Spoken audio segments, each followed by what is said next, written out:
تنہا ہیں۔ محبوب جو عرض کرنا ہے کر لے، جو عرض کرنا ہے کر لے۔ ان کو موقع ملا اس مقام کے مقابلے میں مقام ادنا پر، یہ مقام اعلیٰ و عرفہ تھا بہت، ان کو موقع ملا تو عرض کی مولا دکھا دے۔ اللہ نے کلام کر کے پوچھا محبوب اب جو کہنا ہے کہہ لے، قربان جائیں اس عاشق کا جواب بھی سن لو۔ حضور نے التجا کی، کچھ نہیں مانگا، ہائے ہائے نہیں کہا مولا دیدار دے، کیا عرض نہیں کیا مولا رب ارنی انظر الیک نہیں کہا۔ اللہ پاک نے فرمایا محبوب جو کہنا ہے کہہ لے۔ اس عاشق نے کہا مولا التحیات للہ والصلوات والطیبات، کہنا یہ ہے کہ محبوب سب کچھ تیری نظر کرنے آیا ہوں، ہائے ہائے ہائے سب کچھ تیری نظر کرنے آیا ہوں مولا، ساری بندگی تیری ہے تیرے لیے، ساری عاجزی تیرے لیے، میری جبین کے سجدے تیرے لیے، میری عبادتیں طاعتیں تیرے لیے مولا، کہنا کیا ہے؟ ایک ہی التجا ہے مولا سب کچھ تیری نظر کرتا ہوں، قبول کر لے۔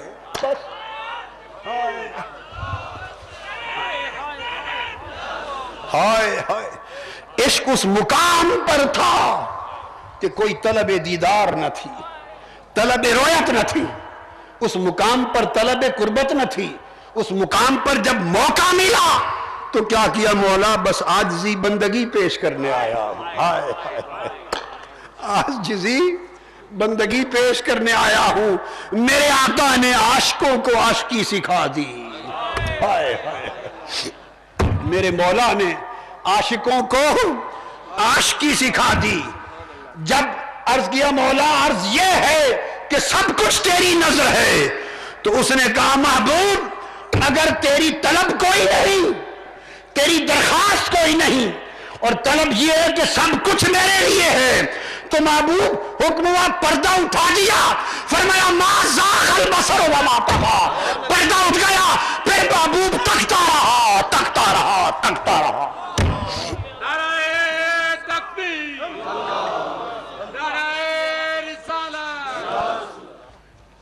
آقا نے کوئی آرزو نہ کی، اس نے پھر کوئی پردہ نہ چھوڑا، کوئی حجاب نہ چھوڑا۔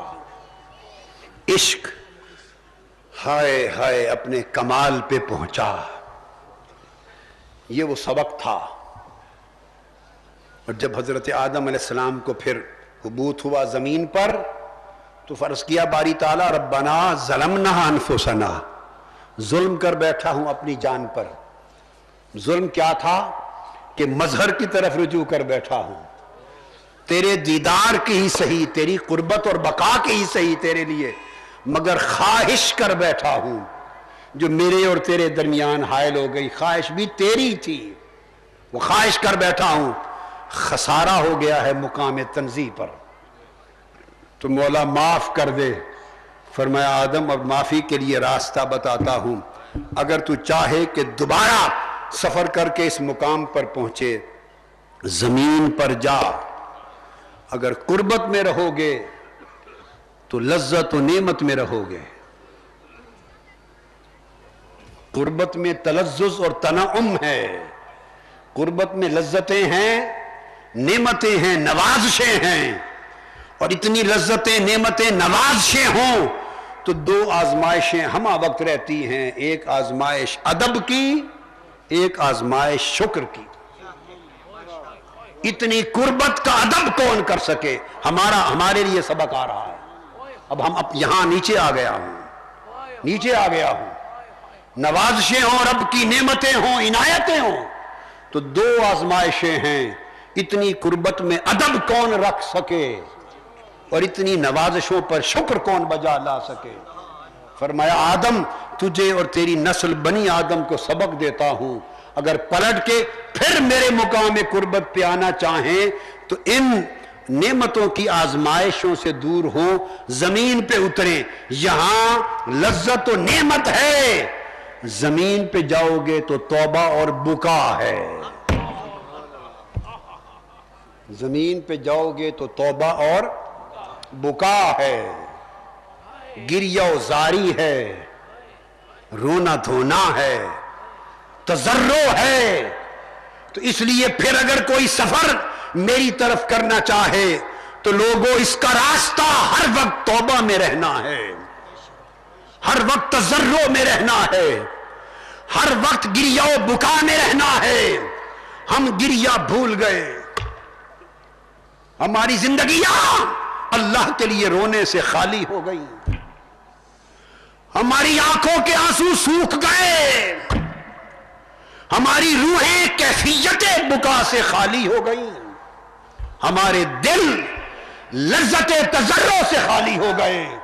لوگوں پھر اگر اللہ کی طرف رجوع چاہتے ہو، اللہ کے قرب کی طرف جانا چاہتے ہو، اور پھر اللہ کے ساتھ اپنے تعلق کے محبت و معرفت کو جوڑنا چاہتے ہو، تو اس کی سیڑھی بتا رہا ہوں. ہر وقت توبہ گریہ بکا کیا کرو، ہر وقت توبہ کیا کرو، گریہ و بکا کیا کرو، زاری اور تضرع کیا کرو، جبین سجدے میں جھکا کر ہر وقت رویا کرو. اس ولی کی طرح جو ساری رات عبادت کرتا، ساری رات سجدے کرتا، ساری رات قیام کرتا، اور جب صبح کی پو پھوٹتی رات بھر عبادت اور سجدوں کے بعد پھر سجدے میں گر کے زار و قطار روتا اور رو کے کہتا مولا جو ساری رات تیرا گناہ کیا ہے، بے ادبی کی ہے، مجھے معاف کر دینا. یہ جو ساری رات تیرا گناہ کرتا رہا ہوں، تیرے گناہ کرتا رہا ہوں، معاف کر دینا. طالبوں نے، مریدوں نے پوچھا حضرت آپ تو ساری رات عبادت کرتے ہیں اور عبادت کے بعد کہتے ہیں یہ جو میں نے گناہ کیا ہے معاف کر دینا، عبادت گناہ کیسے ہو گئی؟ تو اللہ کے ولی عاشق لوگ تھے، عاشق لوگ تھے جو پاس ادب جن کے پاس تھا، آداب ادب جن کے پاس تھا، آداب قربت جن کے پاس تھا، آداب عشق جن کے پاس تھا، آداب معرفت جن کے پاس تھے.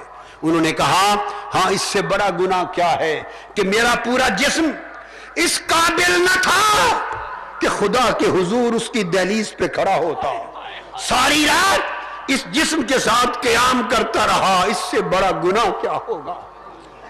میری جبین اور سر اس قابل نہ تھا کہ خدا کے حضور جھکتا، اس سر سے سجدہ کرتا رہا، اس سے بڑی بے ادبی کیا ہوگی؟